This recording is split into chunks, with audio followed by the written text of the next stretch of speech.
beaucoup de plaisir, Madame Henriette Ekwe. Bon, mais avant de l'introduire, nous vous proposons de retrouver son introduction qui est préparatrice psychologique à ce qu'elle va nous rendre comme message ce matin.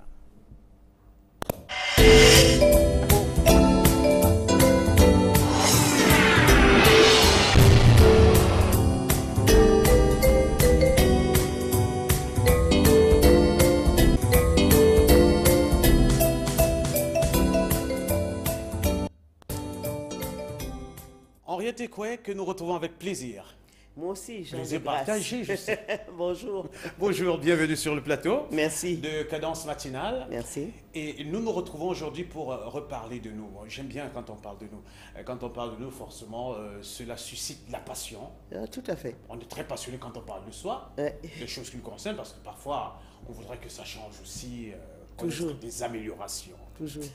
Et moi, j'ai une question quand même, Henriette, avant de commencer. Comment est-ce que tu te définis? Comme bon journaliste, très curieuse des faits, de l'actualité, mais aussi comme une femme de conviction. Donc, mais en respectant toujours les faits, bien sûr. Bien sûr, parce qu'on te colle plusieurs casquettes. Ah oui, ça. Ceci, Henriette, cela. Oui. Il faudrait parfois se définir soi-même, sinon on s'y perd là, tout ceci. Oui, mais tout cela fait partie de la personnalité de quelqu'un. Que de casquettes, Henriette Ekwe, aujourd'hui. Nous allons nous permettre quand même de ne pas être aveugle de ce qui se passe autour de nous. On ne va pas faire comme si on se refermait sur le Cameroun, mais de voir aussi ce qui arrive chez nos voisins, chez nos frères, chez surtout nos que amis. Ça peut nous arriver aussi. Ça aussi. peut nous arriver aussi un jour ou l'autre. Et surtout que c'est un peu plané. Je n'ai pas besoin de rappeler que le Mali et le Cameroun ont des relations assez particulières. Très proches. Oui. Très proches. Et ça date de très longtemps. Ça date de très longtemps du premier président. Et ça continue jusqu'à aujourd'hui. C'est dire que les choses qui touchent le Mali touchent le Cameroun. Tout à fait. Ils sont très nombreux. Et aujourd'hui, parlons du Mali justement. Voilà, à Abuja s'est tenue ce week-end une réunion des présidents des pays de la CEDEAO. Et ces pays ont décidé d'engager tout de suite, avec le soutien de l'Union africaine et du Conseil de sécurité des Nations Unies, engager 3000 hommes pour aller libérer le nord du Mali, le libérer des groupes islamiques qui s'en sont emparés et surtout rétablir la souveraineté dans ce pays. C'est une bonne chose. On sait qu'ailleurs, on n'a pas pu libérer le nord de la Côte d'Ivoire et que la France s'était plutôt impliquée là-bas. Ici, les Occidentaux ne vont pas s'impliquer. Ils vont se contenter de former les militaires et d'apporter un appui logistique. Cette fois-ci, il y a des menaces réelles sur leur territoire, notamment de l'Union européenne, de la France donc, pour que, à quelques encablures de là, on essaye d'enrayer la progression et l'essor des djihadistes pour qu'ils n'aillent pas, surtout qu'ils n'aillent pas menacer des territoires européens de l'autre côté de la Méditerranée. C'est donc une décision importante, mais qui aussi appelle à ce que toutes les décisions, toutes les forces soient mobilisées pour que, en ayant récupéré le Nord Mali, que ces groupes djihadistes ne se répandent pas partout, dans tout le Sahel, voire dans le Maghreb, et continuent leur travail là-bas. Ça peut arriver jusqu'au Cameroun, puisque Boko Haram n'est pas si loin de nous, et que le Nord est une région sahélienne dans laquelle peuvent s'installer aussi ce type de mouvement. La bagarre va certainement s'engager, certainement l'année prochaine, en 2013.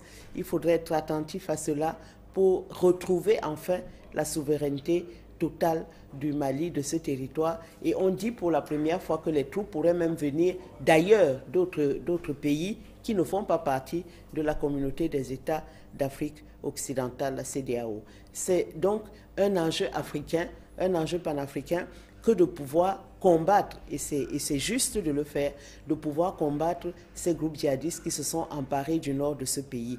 Mais alors, il faudra bien tenir compte des conséquences de cette guerre.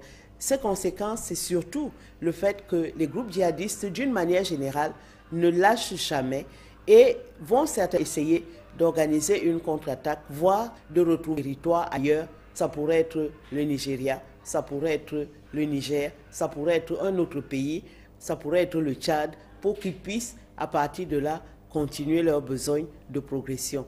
Donc, les États vont se mobiliser, la communauté internationale, le Conseil de sécurité va apporter son appui et l'Union africaine aussi va apporter son appui à cette opération qui semble être une opération salvatrice, non seulement pour le nord du Mali, mais aussi pour la sécurité des pays européens, des puissances, des grandes puissances qui sont de l'autre côté de la Méditerranée.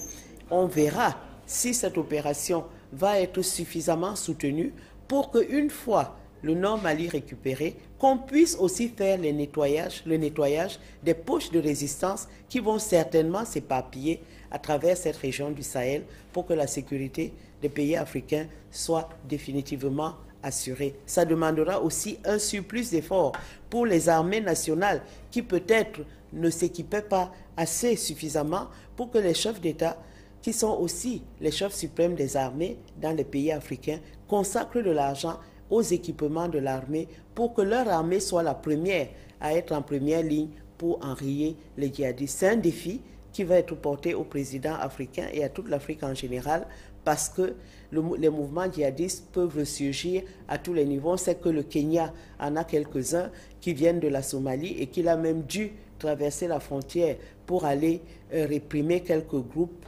djihadistes qui ont fait des attentats sur son territoire.